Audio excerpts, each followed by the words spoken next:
umat Muslim, biasanya itu dianggap sirkus oleh Kapolri, Kabar Eskrim, dan diri daripada Polri, terutama diri Cyber Polri ya.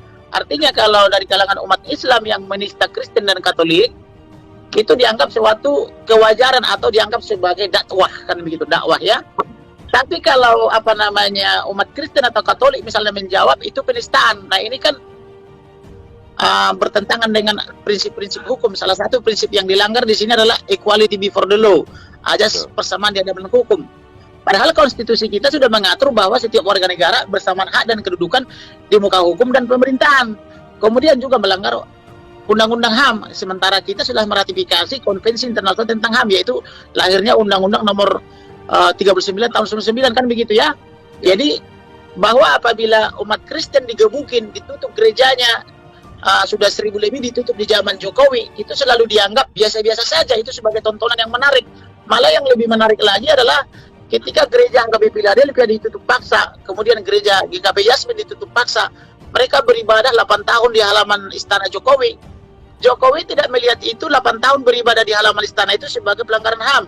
Tetapi ketika Israel dan Palestina baku hantam, Jokowi langsung melihat itu pelanggaran HAM berat. Bahkan uang negara ini langsung dikucurkan oleh Jokowi buat bantu Palestina melawan Israel. Tetapi Jokowi tidak ada membantu gereja misalnya untuk membangun atau mendapatkan izinnya.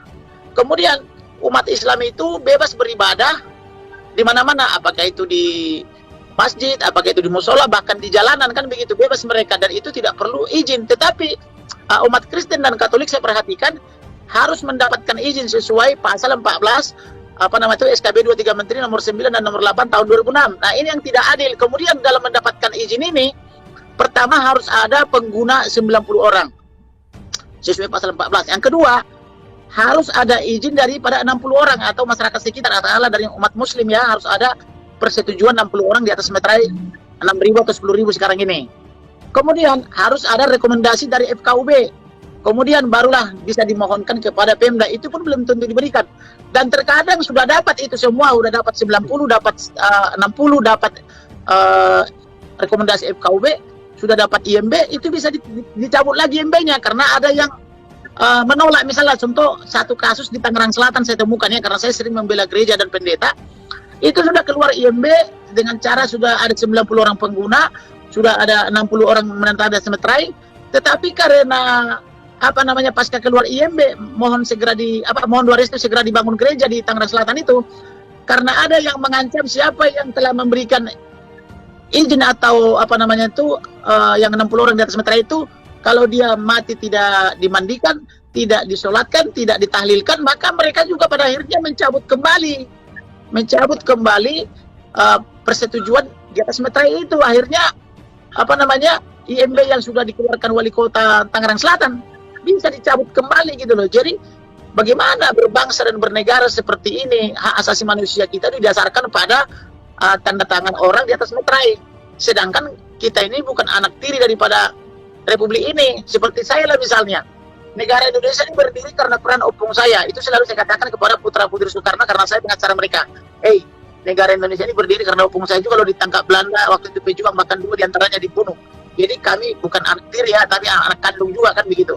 Tetapi dalam perlakuan Kristen, Katolik, dan agama lainnya itu selalu dianggap bukan anak kandung.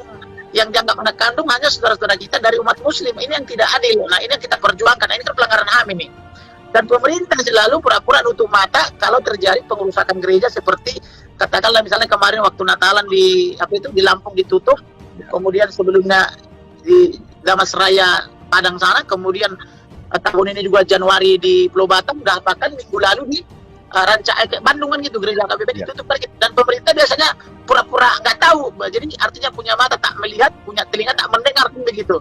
Ini yang kita anggap sebagai pelanggaran HAM gitu loh. Inilah yang saya minta supaya Pak Saifuddin membicarakan ini di forum internasional, supaya negara-negara beradab memberikan perhatian, sehingga Pak Jokowi tidak hanya melihat bahwa pelanggaran HAM itu hanya ada di Palestina dengan Israel, kan begitu. Begitu kira-kira Pak. Ya. Mengapa harus ke Eropa, Pak? Apakah tidak bisa di Amerika saja, Pak? Di Amerika kan ada HAM internasional, ada Amnesty Internasional, kalau di PBB.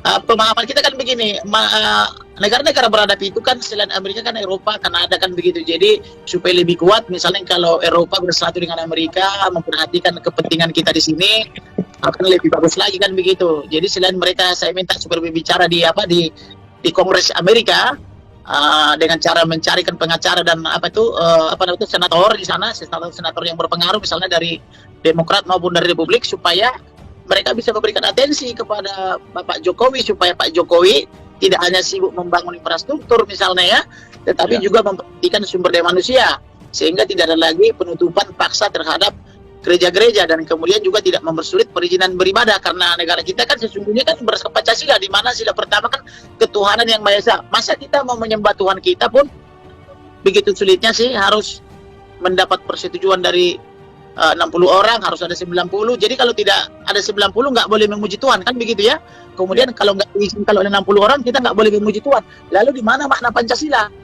Sila pertama ketuhanan, sila kedua kemanusiaan yang adil dan beradab, sila kelima keadilan sosial. Di mana unsur keadilan sosial?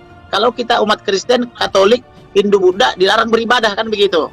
Jadi artinya saya sebagai advokat, saya merasa berdosa dan merasa bersalah apabila tidak bisa memperjuangkan hak-hak daripada seluruh kaum umat beragama, khususnya minoritas kan begitu. Oleh karena itu, contoh salah satu ada gereja saya bela di Jakarta Barat karena sudah mau ditutup paksa wali kota. Saya katakan selagi saya masih hidup, langkahin dulu saya. Saya tidak akan biarkan tempat ibadah ditutup. Dan setelah saya jelaskan di hadapan petinggi-petinggi wali kota Jakarta Barat bahwa bukan hanya gereja saja dan yang kita perjuangkan, tapi semua tempat ibadah harus bebas gitu, maka dari pihak wali kota itu mengatakan, wah kami bangga, ternyata masih juga dilindungi, gereja juga, vihara juga gitu. Karena kami bilang semua tempat beribadatan harus bebas beribadah, tidak boleh dirusak atau dipersekusi. Nah harusnya sekarang juga begitu segi pemerintah. Jangan kalau gereja dirusak misalnya pemerintah tutup mata, tapi kalau misalnya ada orang membalas misalnya tiba-tiba kepanasan, kan yang dilakukan oleh Menko Polhukam ini kan begitu. Ketika para ustadz kiai sebagian besar menista agama Kristen, bahkan setiap tahun, setiap Desember mengatakan halal mengucapkan Natal, yang Natalan adalah Kristen tapi yang kepanasan adalah saudara-saudara kita sebagian umat Islam kan begitu.